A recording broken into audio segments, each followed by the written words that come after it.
This is the new Wellhouse Serena conversion. It's based on the third generation of Nissan Serena from 2008 to 2010. And you can get it in two-wheel drive and four-wheel drive.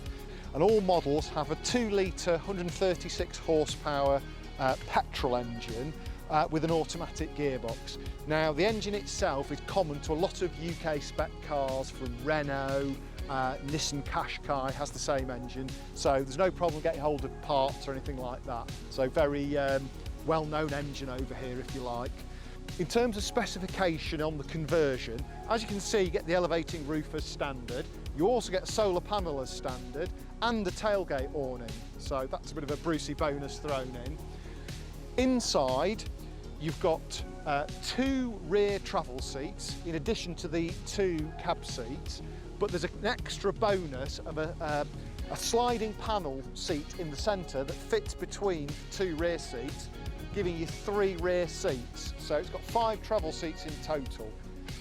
As it comes from Japan, it has 2 extra seats in the back, but Wellhouse removed those as part of the conversion, and in place you get 2 banks of cabinets. These include a 2-burner hob and sink on one side, and on the other side you've got a bank of cabinets that can hold a chemical loo.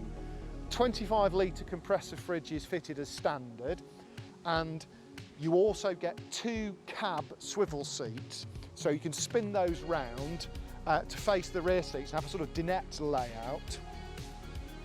At night time, the seats, both the passenger and driver's seat, fold flat to meet the rear seats, and there are some infill cushions to go on top of that to give you a nice long 6-foot bed that's smooth and comfortable. So very good flexible layout inside.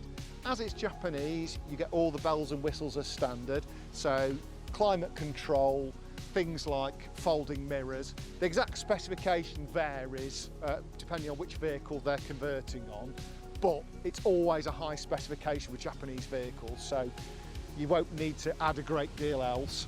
I think there's a reversing camera on the options list, but the best bit is prices. Prices for this start from around about 18,000, which for a fully converted vehicle with low mileage, fresh from Japan, that's a really good plus point for it. So let's take a look at the cab. This one's not converted, so it's just a quick preview of what it's like inside, but let's take a closer look. Okay, inside, it's keyless entry, by the way. Press a button and turn the key, it fires up.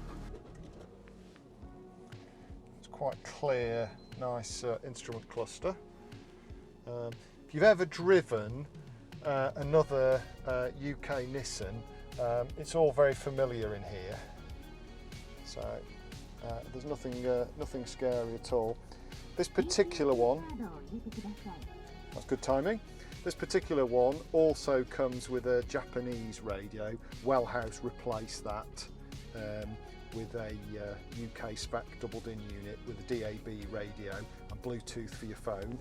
You've also got your climate control, so that controls the temperature of the hot and the cold quite precisely.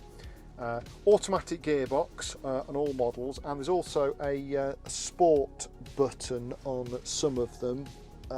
It's just down there on the side of the lever. I'm not sure if you can see that, but yeah, if you want a bit more grunt, then that's available. Lots of nice storage trays. So you've got cup holders, storage tray down there, and this rather interesting deep one, and also lots of places for your keyless keys, mobile phones when they're charging, that kind of thing.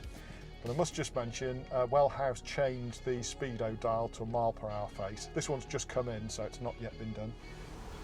The other thing that strikes you sitting in here is that it's quite, I'm quite tall, I'm 6'2". I've got loads of headroom. I've probably got another, I would say 4 or 5 inches of headroom. So if you like wearing top hats, this is the vehicle for you. Big side windows, quite a deep windscreen as well. So it should make it a very easy vehicle to live with. Automatic as standard, linked to the 2 litre petrol, and this is rather cool. I like this. Fold-in side mirrors. Quite a few Japanese vehicles have that, but it's quite nice. It can wiggle its ears. The Nissan Serena is very car-like to drive, and thanks to the automatic gearbox it should be very easy to live with. In terms of size, it's a little bit smaller than a VW Transporter, but crucially it's only 1.95 metres tall with the roof fitted, which means it can slip under 2 metre height barriers.